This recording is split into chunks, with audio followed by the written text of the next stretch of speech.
How's it going again, everybody? Welcome to another edition of The Opinion, and it's week 2 for the San Francisco 49ers and Trey Lance. So let's get right into the breakdown again. So right off the top, telling you again that Trey Lance is going to struggle again in week 2, as I mentioned that he would struggle in week 1 versus Chicago. Now, a lot of people, particularly 49ers fans, like to blame the rain, the offensive line, everybody but Trey Lance. And this is going to be another example that as time goes on, you're going to have to start pointing the finger at Trey Lance. Even though this is only his 4th start in the NFL, eventually 4 starts is going to turn into 10 starts. 10 starts is going to turn into 20 starts. And when are we going to start seeing the progression? So I don't think that we're really going to see the progression from week 1 to week 2. We might see a little bit, but it's still not going to be at the level that a winning team or the 49ers is going to need this at. And I think because of Trey Lance's struggles, I'm going to go out on a limb and say, I think the 49ers actually lose to the Seahawks. I think the game will be close. But I think Trey Lance leaves the door open because of his inabilities. No George Kittle. They're saying it could be 80% chance of rain again. So are we going to use rain as an excuse? Eventually, as an NFL quarterback, you have to be able to play in the rain to some degree. Brady can do it. Josh Allen can play in the snow. He can play when the wind is blowing like 30 miles an hour. And you guys like to compare him to Josh Allen. So these guys can do it. When are we going to see Trey Lance do it? So, and on the other side, I mean, the Seahawks have kind of owned the 49ers. I mean, you've kind of got, I mean, let's just break things down. Let's just look at things down the road or down the line. From the coaching perspective, you've got Pete Carroll and you've got Kyle Shanahan. Pete Carroll's a better coach than Kyle Shanahan. So the Seahawks own the coaching perspective.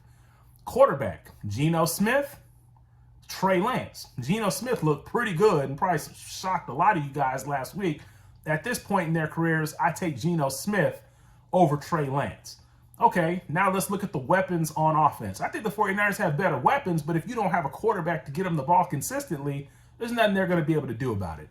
And then defensively, I think the 49ers probably have a little bit of a better defense than the Seahawks. But however, when Trey Lance is at quarterback, that defense is going to be opportunistic, just like they were against Denver. And they played against Russell Wilson last week. Now they're licking their chops playing against Trey Lance.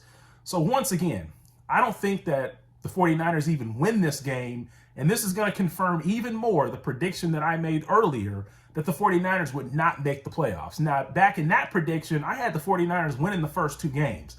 But the loss to Chicago, and combined with how good the Seahawks looked in game 1, and Chicago's not a good team, rain or no rain, you shouldn't lose that game. So that is a big eye-opener to me.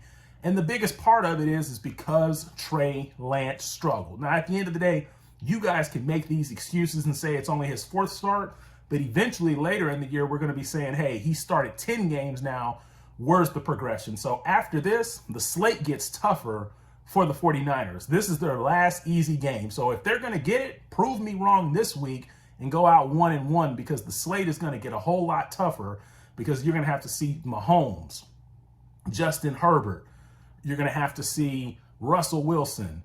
You're going to have to see Derek Carr and all of these other quarterbacks, Tom Brady, Matthew Stafford. These are the quarterbacks that Trey Lance is going to have to go head-to-head against. And if he can't go head-to-head against Justin Fields, who a lot of you guys make fun of as 49ers fans, then how do you expect him to go head-to-head with some of the better quarterbacks within the league? So once again, I have them losing to the Seahawks, and the main reason is because of Trey Lance. I'm telling you, when you come away from this game, you're going to come away thinking if the 49ers just got a little bit better quarterback play, they would have beat the Seahawks.